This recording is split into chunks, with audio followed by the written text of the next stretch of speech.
좋은 아침입니다. 오늘 주시는 하나님의 말씀은 요한계시록 10장 1절에서 7절 말씀입니다.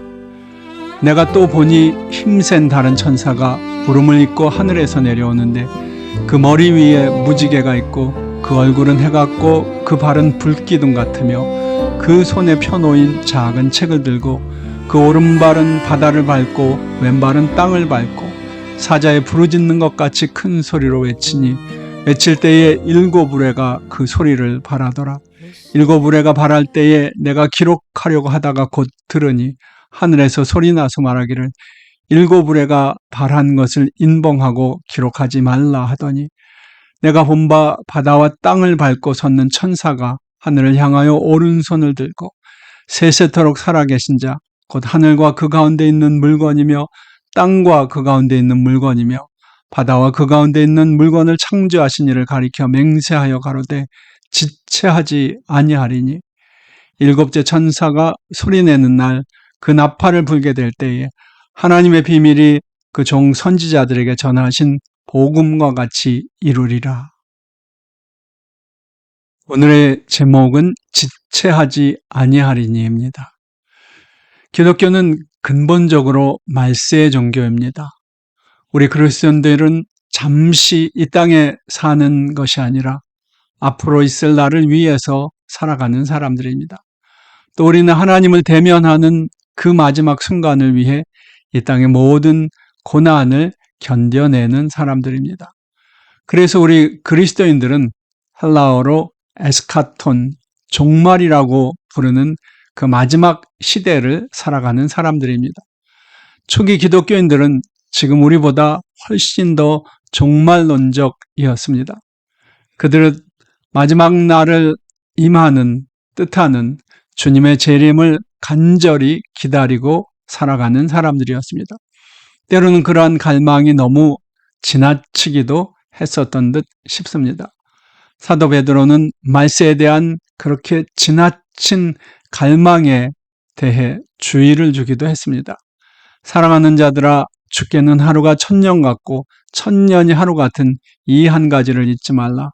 주의 약속은 어떤 이에 더디다고 생각하는 것 같이 더딘 것이 아니라 오직 너희를 대하여 오래 참으시고 아무도 멸망치 않고 다 회개하기에 이르기를 원하시느니라.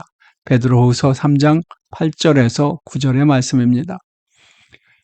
이 시대의 사람들은, 불신자들은 말할 것도 없고 많은 그리스도인들조차 초기의 그리스도인들처럼 주님의 재림을 간절히 사모하고 기다리지는 않는 것 같습니다.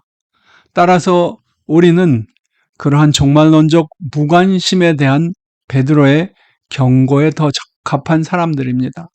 즉, 주의 날이 도적같이 오리라는 말씀에 귀를 기울여야 할 필요가 있어 보입니다.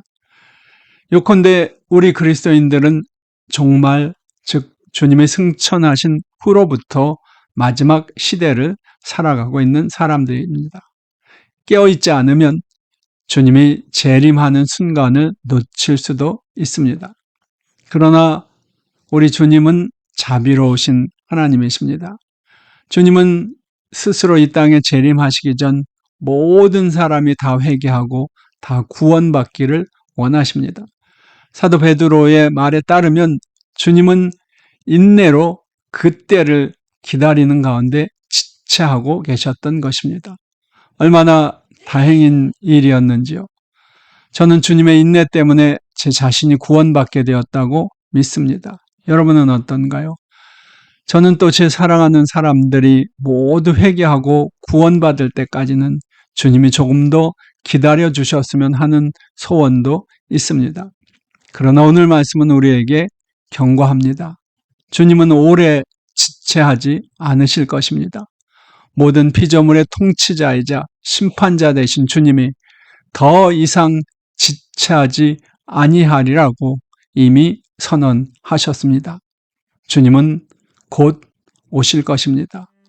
그분의 재림을 선포하는 나팔소리가 온 우주에 울려 퍼질 것입니다. 너무 늦기 전에 우리 자신, 그리고 우리의 사랑하는 사람들이 준비되어야 합니다. 여러분은 그 주님을 만날 준비가 돼 있으십니까?